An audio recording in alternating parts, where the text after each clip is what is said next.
بالشكل ده يا حبايبي كده. ولما هتوقف تفضل في التلاجة شويه يا حبايبي هتشد معايا تاني الجبنه، لان هي لسه مزبده كده وطريه خالص ما شاء الله. حبايبي الحلوين، السلام عليكم، ورجعت لكم تاني في فيديو جديد من مطبخ ماما الاقتصادي. ان شاء الله يا حبايبي النهارده تعالوا نعمل الجبنه البيضاء مع بعض، اللي هي بالقشطه وبالزبده بتاعتها، مش خاليه من الدسم ولا حاجه. علشان يا حبايبي لما بنشتري الجبنه ديت من السوبر ماركت بنشتريها غاليه خالص، وكمان نازعين منها القشطه بتاعتها ونازعين الدسم كله منها، بيدوها لنا كده عباره عن ايه، حاجه كده ملهاش لازمه يعني، وغاليه على الفاضي. فتعالوا نعملها في البيت مع بعض يا حبايبي. انا جربتها كذا مره في البيت، فما شاء الله بتنجح معايا بسرعه، من اول مره ما شاء الله نجحت. فقلت النهارده اعملها مع حبايبي على القناه، علشان ايه، نوفر في بيتنا ومطبخنا، بدل ما كل حاجه نشتريها من بره من السوبر ماركت، لا يبقى كل حاجه نعملها انا وحبايبي في البيت. ان شاء الله يا حبايبي النهارده معايا 2 كيلو لبن. انتوا بتجربوا في كيلو لبن بس واحد، دول 2 كيلو لبن جاموسي محلوبين وجايين على طول، ما دخلوش التلاجة خالص. حطيتهم دلوقتي على النار يا حبايبي، يا دوب بدفيهم كده يدفوا، يعني مش هيسخن خالص، يا دوب هيدفى. هنعمل يا حبايبي النهارده ان شاء الله الجبنه بتاعتنا مش بالخل، لا هنعملها بالمنفعه يا حبايبي ديت. ده حبة منفعة صغيرة، أنا مش شاريها صراحة، أنا واخداها من جارتي يعني كده، حبة بسيطة كده، مقدار ال2 كيلو دول، لأن كل كيلو لبن ليه معلقة ملح وليه كمان معلقة منفعة يا حبايبي من ديت.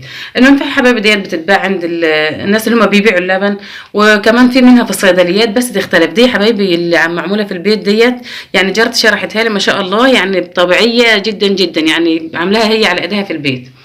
فدي حلوه خالص. قالت المنفعه بتاعتنا ديت سخنه، بتخلي اللبن ينجح معاك من اول مره، تنجح الجبنه على طول بامر الله. فان شاء الله تعالوا نشوف يا حبايبي الجبنه مع بعض، هنعملها في خلال ساعتين، هنعمل قرصه جبنه ما شاء الله جميل خالص، ممكن يتخزن معانا رمضان، ممكن ناكل منه طازه، نقطع عليه فلفل كده ونملحه ويبقى كويس، وناكل منه في البيت على طول، او نتجل لرمضان. تعالوا يا حبايبي نحط الملح، نظبط الجبنه بتاعتنا. على فكره يا حبايبي انا اي لبن بجيبه سواء من حد تابعي او من حد بيبيع لبن، لازم اصفيه. ده معلقه ملح كبيره اهي ما شاء الله، عشان الملح بتاعنا يبقى مظبوط. ولو حسينا يا حبايبي ان الملح بتاعنا مش مظبوط، بعد ما نعمل الجبنه بنرش عليها برده كده، وهي في الشرشه بتاعتها بتتظبط معانا، تبقى زي الفل ان شاء الله. اللبن يا حبايبي دلوقتي دفي كده، انا هطفي عليه النار، يا دوب دفي دفين كده زي دمع العين كده. هدوب بس الملح يا حبايبي ده كويس كده.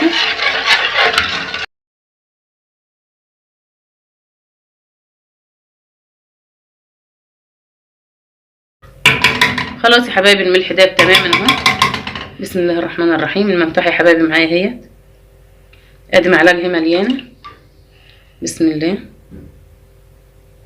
المعلقه التانيه، كل معلقه يا حبايبي كده اللي هي كيلو لبن. مش هقلب على حبايبي اللبن، بس كده بس كده، مش اكتر من كده، ما واحده رايحه وواحده جايه كده وخلاص. دلوقتي هعمل ايه يا حبايبي، هغطي الحله بتاعتي بالغطا بتاعها بالشكل ده كده، وهحطها في مكان ثابت، وهدفيها اجيب فوط المطبخ كده واغطيها بيها، وهركنها واسيبها لغايه بعد ساعتين يا حبايبي. هرجع معاكم اوريكم الجبنه عملت ايه ان شاء الله، ونقطعها مع بعض ونقدمها مع بعضينا. حبايبي نشوف الجبنه بخيرها عامله ايه معانا اهي. بسم الله الرحمن الرحيم.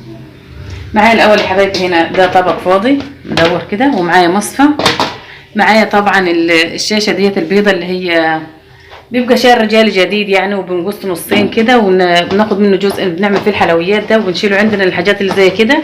يعني شاشه بيضه نظيفه خالص، ولازم تكون رقيقه زي كده. بسم الله الرحمن الرحيم. ده الجبنه يا حبايبي معايا، احنا عاملينها الساعه 8 الصبح يا حبايبي، دلوقتي احنا بقينا العصر. انا ما شلتهاش قبل كده لان صراحه ما كنتش فاضيه، وحسيت ان هي ما ربطتش خالص، ما ربطتش كويس يعني معايا، فحبيت ان انا اسيبها لما تربط كويس. دلوقتي هكبها يا حبايبي في الشاشه اهي. بسم الله الرحمن الرحيم. بسم الله بسم الله. بالشكل ده كده ننزلها كويس كده من الحله، ونسيبها تصفي الشرشه اللي فيها ديت تمام التمام. بسم الله ما شاء الله. بالشكل ده كده.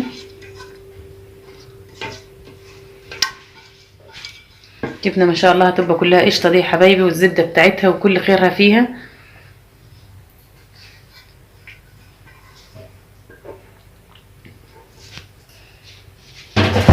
هسيبها يا حبايبي كده لغايه ما تتصفى الشرشه بتاعتها كويس، بس هتجلها بحاجه، هرفع عليها الشاشه دي كده.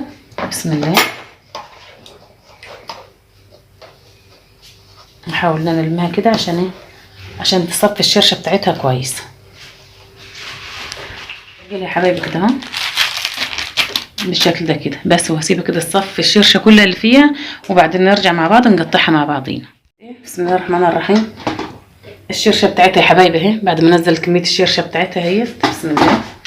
نشيل كيس الملح ونشيل الطبق. بسم الله. بسم الله الرحمن الرحيم.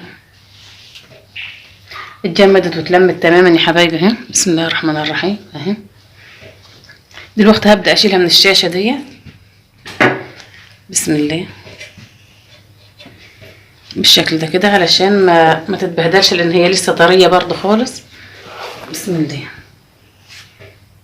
بالشكل ده كده. خلاص نستبعد الشال بعيد والشاشة البيضة دي، ونشيل الشرشة بتاعتها. الشرشة دي يا حبايبي مش هرميها، دي مش هرميها. الشرشة دي هنا اهي مش هتترمي. الشرشة حلوة خالص وتقيلة يعني. ممكن لو هنخلل الجبنة نخللها فيها، مش هنخللها، نستخدمها للمعجنات، بتبقى جميلة جدا تحت الجبنة اللي هي اللي بخيرها ديت.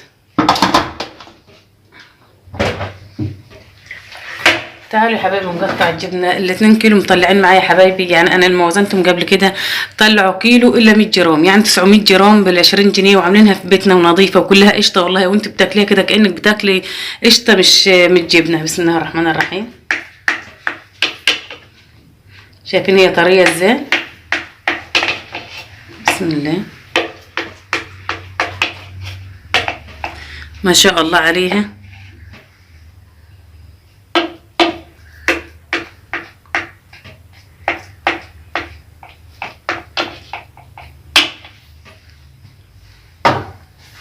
بالشكل ده يا حبايبي كده. ولما هتقعد تفضل في التلاجة شويه يا حبايبي هشد معايا تاني الجبنه، لان هي لسه مزبده كده وطريه خالص ما شاء الله. بالهنا والشفا الحبايبي. ما تنسوش حبايبي تعملوا لايك وشير وتشتركوا في القناه عشان ان شاء الله يوصلكم منه كل جديد.